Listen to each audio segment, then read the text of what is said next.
வணக்கம். நம்ம இன்றைக்கி இந்த வீடியோவில் ஒரு சூப்பரான சிக்கன் ஃப்ரை தான். சட்பட்டா சிக்கன் ஃப்ரை சூப்பராக ரெடி ஆகிருக்கு. வாங்க நான் இதை எப்படி செய்தேன்னு சொல்லி பார்க்கலாம். அதுக்கு முன்னாடி இந்த சேனலை நீங்கள் இது வரைக்கும் சப்ஸ்கிரைப் பண்ணலைன்னா சப்ஸ்கிரைப் பண்ணி வச்சுக்கோங்க. நான் போடக்கூடிய வீடியோ உங்களுக்கு உடனுக்குடனே கிடைக்கும். பக்கத்தில் இருக்கிற பெல் ஐக்கானையும் கிளிக் பண்ணி வச்சுக்கோங்க. இந்த சட்பட்டா சிக்கன் ஃப்ரை பண்ணுறதுக்கு 1/2 கிலோ சிக்கன் எடுத்து வச்சுருக்கேன். இதில் நம்ம மசாலா சேர்த்துடலாம். 1/4 டீஸ்பூன் மஞ்சத்தூள், 1 டீஸ்பூன் காஷ்மீரி சில்லி தூள் போடுறேன், 1 டீஸ்பூன் சாதா மிளகாத்தூள் போடுறேன், 1/2 டீஸ்பூன் மல்லித்தூள், 1/2 டீஸ்பூன் மிளகுத்தூள், 1/2 டீஸ்பூன் சீரகத்தூள், 2 ஸ்பூன் இஞ்சி பூண்டு பேஸ்ட்டு, 1 டீஸ்பூன் உப்பு சேர்த்துக்கலாம், 2 டேபிள் ஸ்பூன் தயிர் சேர்த்துக்கலாம், 1 டேபிள் ஸ்பூன் அளவு எலுமிச்சம்பழம் சாறு சேர்த்துருக்கேன். இப்போ நம்ம எல்லாம் சேர்த்து நல்லா மிக்ஸ் பண்ணிடலாம். ஈஸியாக செய்திடலாம். இதை நம்ம 1 ஹவர் ஊற வைக்கணும். குறைஞ்சது 1 ஹவர் வைக்கணும். இப்போ நல்லா மிக்ஸ் பண்ணியாச்சு.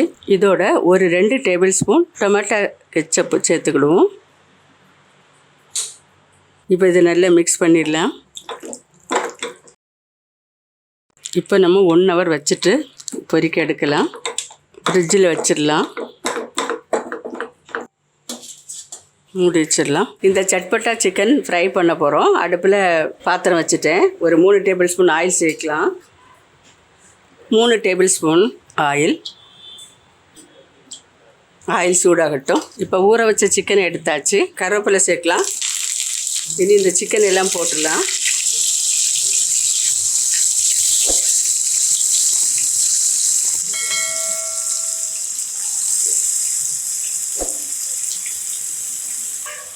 இப்போ கொஞ்சம் நல்லா புரட்டி விட்டுடலாம். தீயை கூட்டி வச்சுட்டு ஒரு 5 நிமிஷம் இது மாதிரி நல்லா கலர் சேஞ்ச் ஆகிற வரை கொஞ்சம் புரட்டி எடுத்துக்கலாம். ஒரு 25 நிமிஷத்துக்குள்ளே நம்ம இதை முடிச்சிடலாம். அவ்வளோ நேரத்தில் இது வந்துடும், ரெடி ஆயிரும். ரொம்ப ஈஸியாக பண்ணக்கூடிய ஒரு ரெசிபி.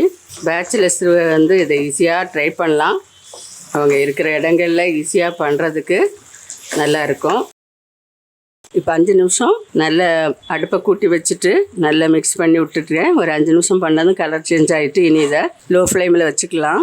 அடுப்பை குறைச்சி வச்சுட்டு ஒரு 10 நிமிஷம் மூடி போட்டு வச்சிடலாம். இருக்கட்டும். 10 நிமிஷம் கழித்து பார்ப்போம். இப்போ 10 நிமிஷம் லோ ஃப்ளேமில் வெந்திருக்கு பாருங்கள். இடையில 1-2 தடவை நான் அதை கலந்து கொடுத்தேன். அது மாதிரி கலந்து கொடுக்கணும். இப்போ நல்லா வெந்தாச்சு. சிக்கன் பாருங்கள் நல்லா வெந்திருக்கு. கடைசியாக ஒரு 1/2 டீஸ்பூன் கரம் மசாலா சேர்த்துக்கலாம். சேர்த்து இதை நல்லா கலந்து விட்டுடலாம். 1 நிமிஷம் கலந்து விட்டுடலாம். நம்ம எல்லா மசாலாவும் ஏற்கனவே இதில் சேர்த்துட்டோம். ஊற வைக்கும்போதே சேர்த்துட்டோம். இப்போ நல்லா ஃப்ரை ஆகிட்டு, இப்போ பாருங்கள் நல்லா ஃப்ரை ஆகிட்டு. கொஞ்சம் மல்லியில் தூக்கிக்கலாம். புதினா ஃப்ளேவர் உங்களுக்கு பிடிக்கும்னா கொஞ்சம் புதினாவும் இதோட கட் பண்ணி சேர்த்து விட்டுக்கோங்க. இது ரொம்பவே சூப்பரான சுவையில் இருக்கும். நேரம் கொஞ்சம்தான், கொஞ்சம் நேரத்தில் பண்ணிடலாம். ஆனால் இதனோட டேஸ்ட்டு ரொம்ப நல்லாவே இருக்குது. நீங்களும் வீட்டில் இது மாதிரி ட்ரை பண்ணுங்கள்.